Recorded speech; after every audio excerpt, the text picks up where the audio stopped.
Hello, my friends. Jacob is here. Happy Sunday to you, and thank you for pressing play and for subscribing and for commenting and everything.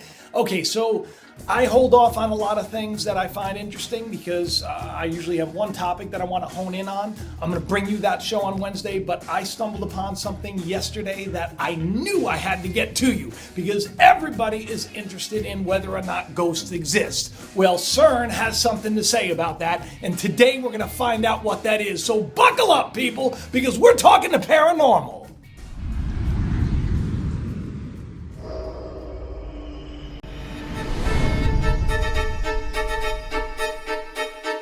Okay, so if you don't know anything about Cern, look up my videos that I've done on it because it is a really weird place.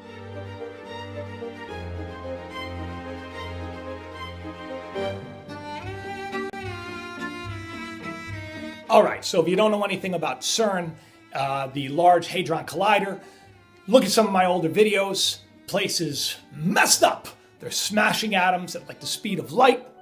It's the largest collider on planet Earth, and we're talking so much money and so much energy goes into this. What they're trying to do is they're opening up other dimensions. They're trying to find black holes, and of course, they're trying to find and capture antimatter. I've done a show on that. Incredibly dangerous, not the brightest idea.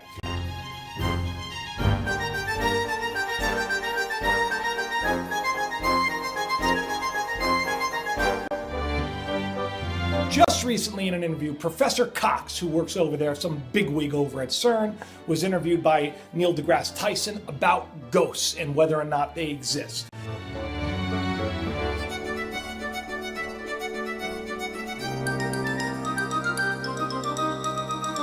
Anyway, Neil deGrasse Tyson interviewed one of the bigwigs over there, Professor Cox, and ghosts came up in the topic. And he has said now, without a shadow of a doubt, that ghosts don't exist. And here's the reason. If we want some sort of pattern that carries information about our living cells to persist, then we must specify precisely what medium carries that pattern and how it interacts with the matter particles out of which our body are made. He said in a special edition on his podcast, The Infinite Monkey Cage, that focuses on the paranormal. We must, Professor Cox says, in other words, invent an extension to the standard model of particle physics that has escaped detection at the Large Hadron Collider. That's almost inconceivable at the energy scales typical of the particle interactions in our body. Guest Neil deGrasse Tyson checked whether Professor Cox was really claiming that the particle accelerator had actually disproved the existence of supernatural ghosts. So he says, if I understand what you just declared, you just asserted that Cern, the European Center of Nuclear Research, disproved the existence of ghosts, and Professor Cox replied, yes, because of the second law of thermodynamics. If ghosts, they don't exist of matter, but there's energy, and energy, loses heat, so there's no way that they would exist.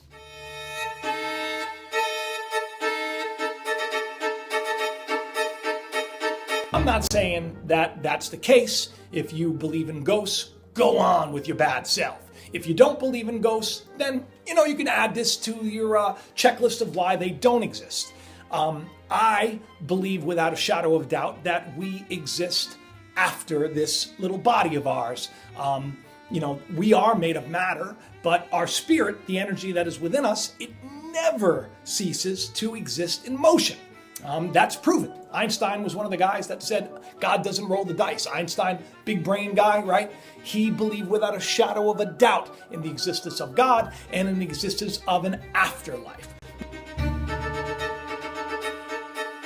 Now, I'm going to talk about some things really quick because I want to touch on this just to give you a little added info.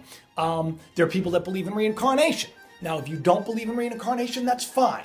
But a lot of people didn't understand this, that the Hebrews actually believed in reincarnation. That in Jesus' day, I know a lot of you are going to have a problem with this, but this is historically accurate. Do the research, look it up. Don't just believe what you're told.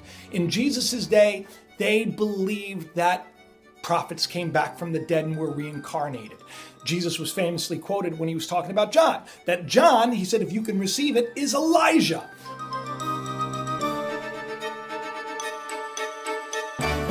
when he asked his disciples, who do men say that I am? They said, one of the prophets back from the dead.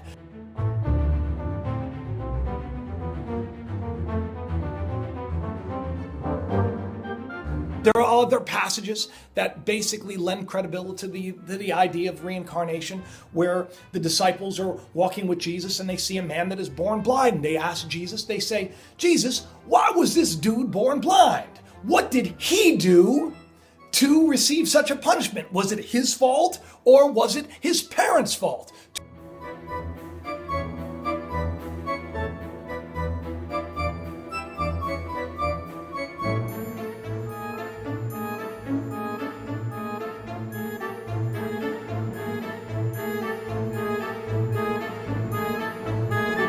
Jesus replied, he was born blind so that when he received his sight, God could be glorified. Now there's a great symbolism there about how we all enter the world kind of ignorant of things and we're kind of blinded to the real truth. But then when we do get the light turned on within us and we understand that everything is working together for the good and that the power of life and death is in our tongue and that we have a purpose and a power in this world, and we see God is glorified because we all come from that same wonderful, powerful source.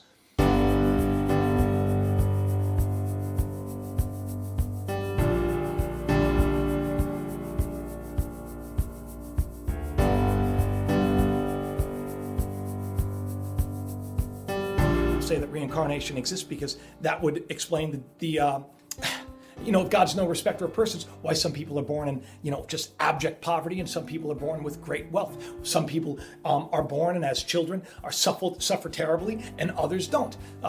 So there is a belief that, we continue to incarnate here again and again and again until we work off, whatever we've done in the past life and until we basically spiritually evolve into that new man, into that Christ man. Now, I'm not saying that's the way it is.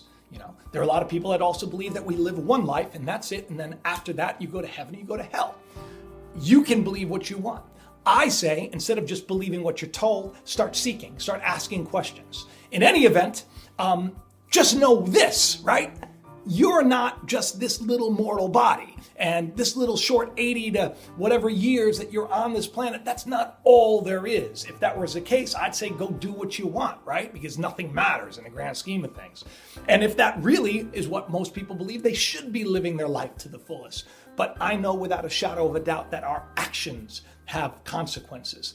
Every bit of experience in my life has proven that. If you take a glass, you throw it against a wall, it breaks. If you plant a cucumber seed, you get cucumbers, baby.